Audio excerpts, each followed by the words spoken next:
This morning's calendar is the Jeffrey Scott Hoover versus Kelly Jane Hoover case. And counsel, you each have 15 minutes for your oral arguments this morning. The appellant will have 5 minutes for rebuttal. I would ask that each of you identify yourself prior to beginning your oral argument. And if you're ready to proceed, you may do so now. I'm Diana Longrie, L-O-N-G-R-I-E, and I represent Mr. Jeffrey Hoover, the appellant in this matter. Today, the appellant father is asking you, with regard to the change of custody, to repeal the district court's order based upon erroneous findings of fact and that the trial court abused its discretion. Now, of course, that is a big hill to climb in this type of a case. But what better place to start than with the trial court's own words? This is in the order you'll find in addendum A28, page A28. Petitioner's own testimony verified that he has no understanding of how his actions affect his children. Much emphasis on much of his testimony focused on his ability to safely handle his government-issued firearm and how hard he has worked to provide financially for his children through his employment as a federal law enforcement officer. Now, without more, that sounds like certainly the analysis of the court of how they viewed the petitioner's testimony, and that if a person did not actually analyze the testimony of the petitioner, you would be left to believe that he focused entirely, much of his testimony, on talking about safely handling his government-issued firearm or providing financially for his family. However, we did a breakdown of all 2,097 lines in the transcript of the father's direct testimony, and we discovered something very different than what the court's statement is. We found that 43.4% of his testimony was with regard to his reflections on the children and his interactions with them. Now, we of course have provided you this table on page 39 of our brief. 7% of the time he talked about the time that he spent during his supervised parenting times with the children, and 1.2% of the time he talked about his parenting style. Collectively, all of that comes to 51.6% of the time that he actually testified with regard to his interaction, his relationship, the children. Are you contesting a specific finding here? Well, what I am saying is that she is saying that much of the testimony focused on the handling of firearms, and that is an erroneous finding of fact, because a specific percentage of talking about employment and firearms comes to 10.6% in his testimony, as compared to 51.6% talking about the children. And this is not, if you compare that 51.6% to the 10.6%, it's not even close. And so we believe that this demonstrates one incident among the many that we have demonstrated in our brief. One incident where a finding of fact is clearly erroneous and actually evidences the judge's confirmation bias in this matter. I've looked at the findings, and one finding that I see over and over again is this professional says the children are suicidal, that two of the children have had suicide thoughts, and that these professionals apparently expressed the opinion that part of this was due to their relationship with their father and being fearful of their father. Are you contesting those findings of fact? I mean, are you claiming those findings? I mean, because the judge has to decide who to believe here. Mm-hmm. And yes, thank you for bringing that up, because yes, those are some of the findings of fact that we have contested in our brief. And the custody evaluator, and we pointed this out in our brief, even she on the stand testified that the children are not afraid of guns, that they are not afraid of their dad with guns, and that the issues that after working with the therapist, with the children, that the issues that were of concern are no longer an issue. That was her testimony. And so if When you those... say her testimony, are you talking about Tellett? Yes, Ms. Tellett, yes, that's correct. And you asked the question about there's this issue about the children having suicidal tendencies, and Your Honor, you said in part. And I like it that you said in part, because that indicates that maybe there's other things in part that are contributing to this. And that's why I spent great time and effort working on the timeline so that you can clearly identify when these incidents happened in relation to other things that happened in those children's lives. The little boy, for instance, had just received a phone call or was talking on the phone with his mother, and it was after that phone call that he had those feelings. And it was my client that brought the little boy to get the medical help. Well, the way that this court order is written, they're making it sound like it's because of something my client did that my client had to bring the child to the doctor to get that medical care. No, that's why the timeline shows you, and nobody contests the timeline that you have before you, because it's all based on the testimony and the documents that are of the record. And that timeline is so important. And that goes back to this dirty little secret that the mother and daughter shared with regard to the sexually explicit and dick pics that were on the girl's phone. Is that according to the timeline, according to the testimony, according to the mother, when she testified on the stand, she found that stuff on the girl's phone weeks before the dad accidentally discovered it.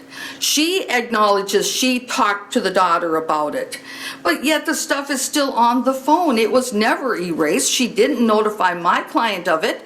It was allowed to remain there, hovering in the atmosphere. My client finds it. He doesn't even get a chance to talk to his daughter about it. And this is all in the testimony. How does the daughter find out that dad has discovered this on her phone? The mother tells the daughter. And the daughter doesn't hear about it from my client, the appellant father, who brings then the daughter to the hospital after she's discovered, oh, her dad has found out. Well, it's the mother. And I'm sure these arguments were all made before this judge.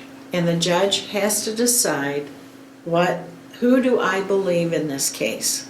And the therapists are saying these children are afraid of dad. These children's problems are related to, at least in part, to their relationship with their dad. How are we as a reviewing court going to reverse this judge? I mean, don't we have to defer to the judge in terms of who she believes is credible in this case? Well, we don't dispute that the trial court is, the court that determines that credibility, and in most cases that their determination you defer to. But that's where my job is showing you that there are erroneous facts that are findings of facts that are not supported by the record as a whole, not just one little fact that we can point to that, oh, that was irregular, okay? I have 30 pages of documentation to show you where the findings of fact are contradicted either by Ms. Tellett's testimony, by the testimony of the mother, by the testimony of the police officer, by the way, who was found to be by the court credible.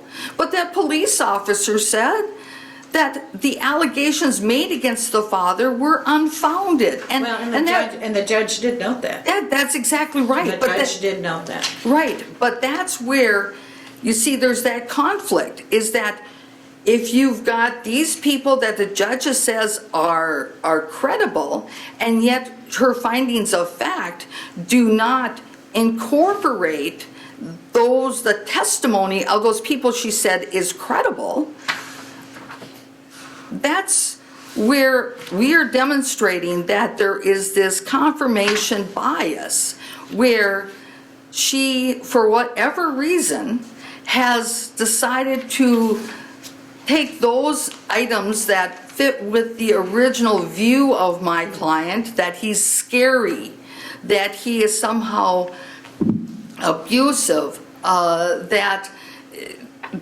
when new facts come into play, that there really wasn't an incident with a gun and pointing it at the kids. Even the oldest daughter told the police officer that her dad never pointed a gun at any of the kids. Well, counsel, my view of the record and of the findings in the court's order tells me that the judge did not make a decision in this case based upon the initial gun allegation. That the decision that was made here, particularly with respect to the modification of custody, the parenting time, custody, and the supervised visitation, is because of the children's reports about angry and unpredictable behavior by their father. And these are children who the court recognizes in its order love their father very much. I don't think there's any question in this case that these children are lucky enough to have two parents who love them dearly, and that the children love both of their parents very much. The crux of the case is that the children are fearful when they're with dad because he has difficulty controlling his anger. And there are few children on this earth who don't find ways to make their parents angry, usually on a daily basis. And when they get into the teenage years, it's more like an hourly basis. And so parenting children under the best circumstances is challenging and difficult. And this case, it seems to me, if I have to pick one term that sort of captures what's going on in this case, it's anger management that isn't occurring on dad's part. And this doesn't mean, at least that I think mother is perfect or deserves accolades for everything she's done. Children aren't entitled to perfect parents. Litigants aren't entitled to perfect trials. And so we're the reviewing court looking at what did this judge do? And she issued a very detailed order that I understand her view of the evidence is far different than your view of the evidence, but I'd like you to address this issue involving anger management and the children's view that their father has a volatile emotional reaction to them when they're with him. I would like to do that. And you can first go to the testimony of Miss Tellett, where she says that the children are not afraid of their dad with a gun. And she also says that after having the therapy with the social worker, that those issues have now been resolved and now are not at issue. Well, I should also point out that that Miss Tellett also did not do any analysis at all of my client's anger issues at all. She didn't even talk to his current therapist to talk about even those issues. And again, that goes to this issue where you've got this mantra that's said over and over again, but where is the evidence of it? I mean, she did not go directly to his therapist and talk to his therapist at all, and we've documented Well, I doubt that. that he's having any sort of explosive anger difficulties with the therapist. The children, when asked by the individual that testified from the county, he worked with the children asking them, and they could not identify any particular incident of an angry outburst. All they said is in generalized terms, yelling. Well, those are generalized terms. Where's the specific instance? We brought that up in our brief. Where are the dates? Where's the specific instance? We brought up the one instance that both parties agreed to, but that's only one instance. And they continue to say that my client's behavior is erratic. However, on the same hand, they say that he is black and white, that he is rigid, that he has expectations that are A, B, and C, and that he does not deviate from that. That is not a description of an erratic person. Where is the demonstration of erratic?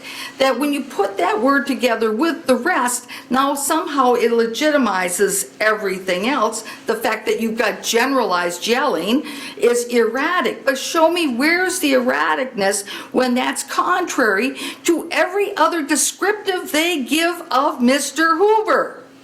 They are Who's in the they conflict. that you're referring to? Pardon me. When you're talking about they and they say, who are you specifically talking about? Miss Tellett, that she describes it as erratic behavior, and then the trial judge continues with that same wording. And yet, who that has done an analysis of Mr. Hoover has ever described him as erratic? All right, I think you've spoken past your time, so you Okay, will have thank 5 you. minutes for rebuttal. Good morning. May it please the court, counsel, Ms. Hoover. My name is Bo McGraw, and I'm the attorney for the respondent in this case, and we ask that you affirm the order that was issued by this court. I'm going to use my time here to address some of the points that were made by counsel in her argument. And I'm going to start where she started. She talked about Mr. Hoover's testimony and how the court may have cherry-picked portions of that testimony, and that the court's findings don't reflect the overall nature of his testimony and his candor regarding the children. I've been practicing law now for 16 years. You're going to have a lot more people that have more experience that walk into this courtroom, but I know in my 16 years, I have never, ever heard testimony like I heard from Mr. Hoover when he testified in this trial.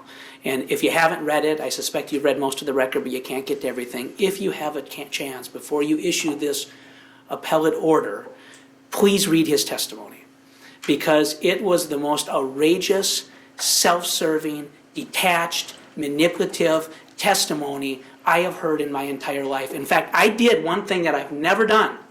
I forewent my opportunity to cross-examine him.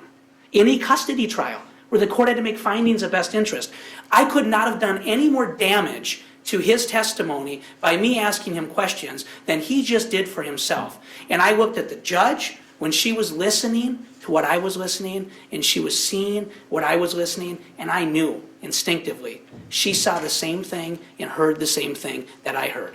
She saw an individual that was manipulative. Okay, I'm just going to interrupt you. I get what you're saying. And yes, we'll look at the record. I have a question for you about something that's on page 30 of the district court's order. Okay. The court denied the appellant's motion to add Ms. McGinn as a supervisor, saying, quote, "This presents a conflict of interest and has been discouraged by the children's therapists and other professionals," end quote. I'm having difficulty finding in the record what evidence there is that therapists and other professionals discouraged the use of Ms. McGinn as a parenting time supervisor. Can you help me with that? I'll try the best I can. Oddly enough, Ms. McGinn was never called to testify at trial Okay, by but, Mr. Hoover. It's really a direct question. Can you just tell me what evidence there is that the therapists and other professionals said that Ms. McGinn wasn't a suitable person to supervise parenting time? I believe that the testimony came in through my client. We'd have to check the record, but I believe it came in through my client based on conversations and advice that she received from the therapist relative to the children. I'm not aware of any objection relative to hearsay that was made. The therapist was not called to testify at court. I don't believe that testimony came in through Ms. Tellett because I believe Ms. Tellett's work had been done by the time this name was floated to the relevant parties, but it's my understanding that it came in through my client. Okay. And away from that, the court also used its independent judgment relative to the inherent conflict of interest that might exist because of the relationship that exists between Ms. Hoover and the proposed supervisor. So I believe in both of those circumstances, it is supported by the record in this case. In any event, I think what part of the concern relative to that issue was, and I would invite you to read the cross-examination that occurred relative to the supervisors that did provide supervision prior to trial. You'll find out that those supervisors were not provided the kind of candid information that they would have needed to properly supervise Mr. Hoover's interaction with the children. I cross-examined one supervisor, in fact, quite extensively, about his knowledge of where What sort of things would somebody need? This isn't a case involving allegations of sexual abuse or physical abuse.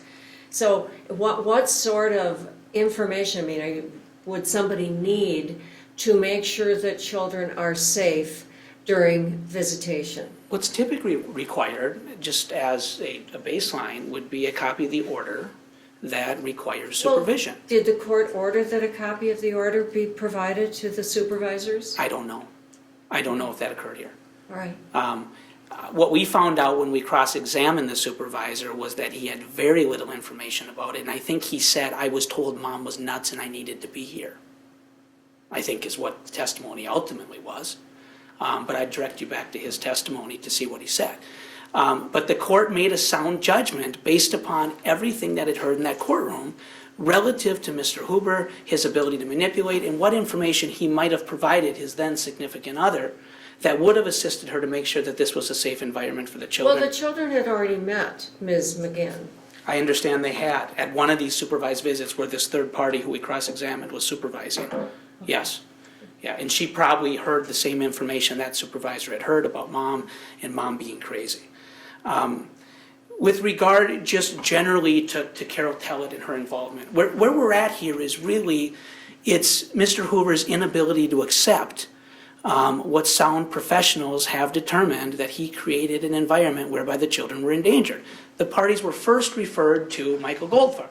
That's a name I know you probably know. Very well respected member of the therapeutic community and certainly of assistance in many, many family law cases. He determined that the prior order should no longer be operative because it endangered the welfare of the children. He made that determination as a custody evaluator. He then encouraged... We're way beyond that. Sorry, a parenting consultant.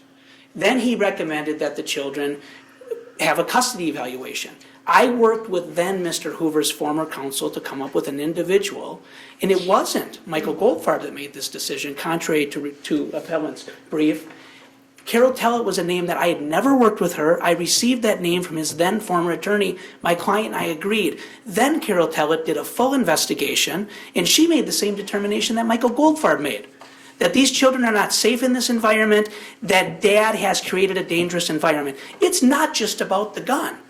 The fact that a gun might be sitting someplace wasn't the item that caused the endangerment. It was what he did with the gun. It was how he manipulated it. It was how he dry cocked it when he was disciplining the children. It was how, when my client testified at trial, that when they were together still, when he'd answer the door, he would pull his gun out, he would cock it, and he would stand behind the door when just a random person would show up.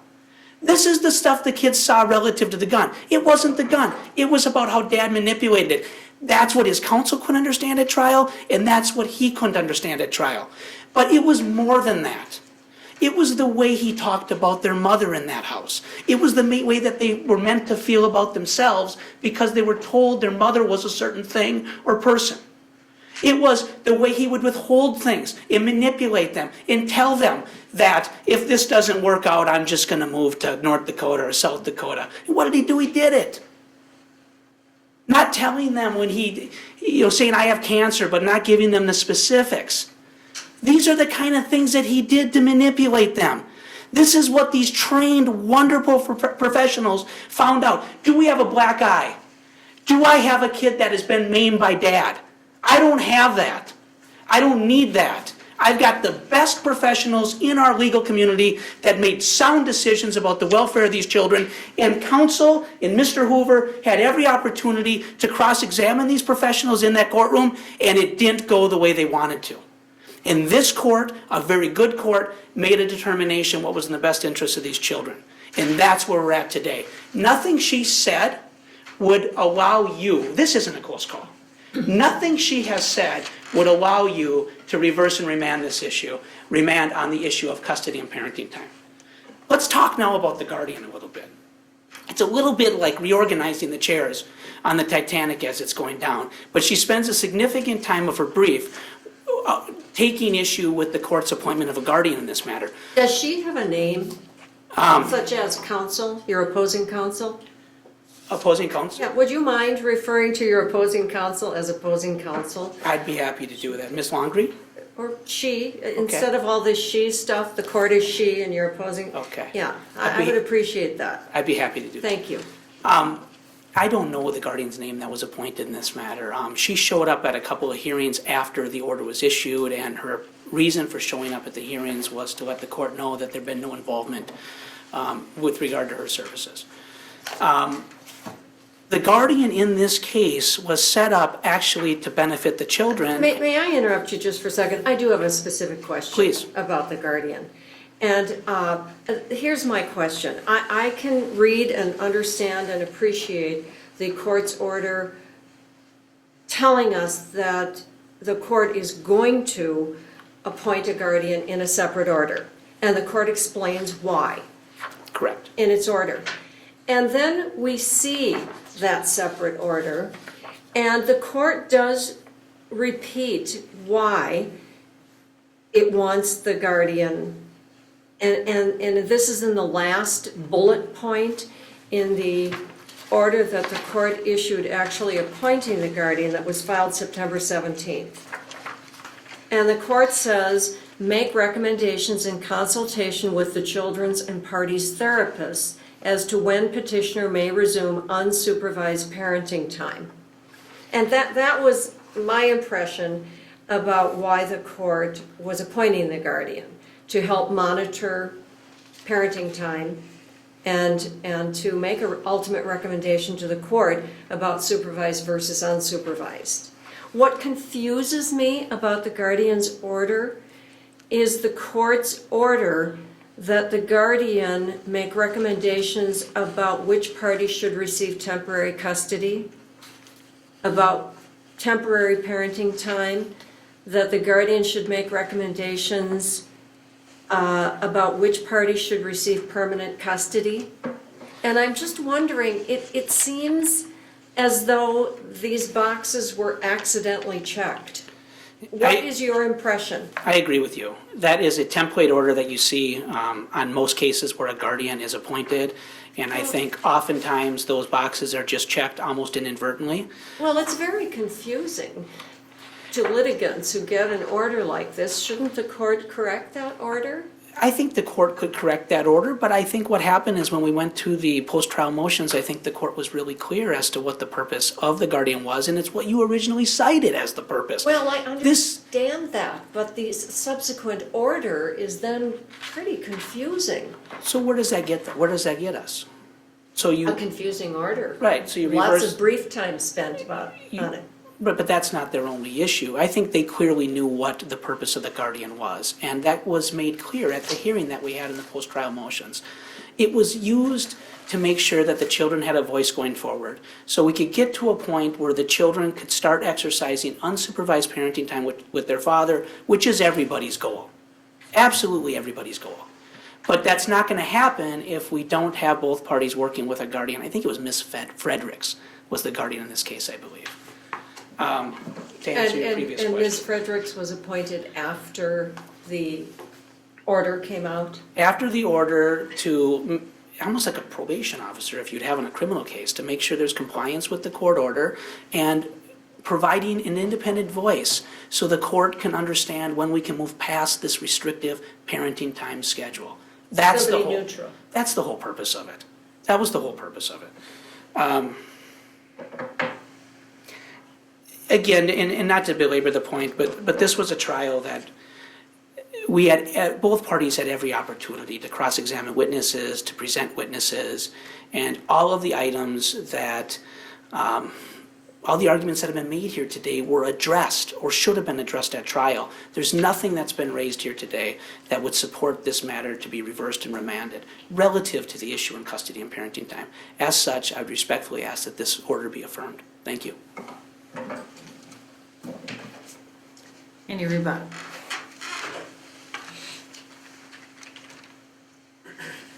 Thank you very much, once again. I do want to bring up a couple of things. With regard to Mr. Hoover's testimony, yes, I do ask that you read his testimony, and I think you will find that it is not self-serving and arrogant or whatever, however it was described. It was the testimony of a father who wishes to regain the joint custody of his children.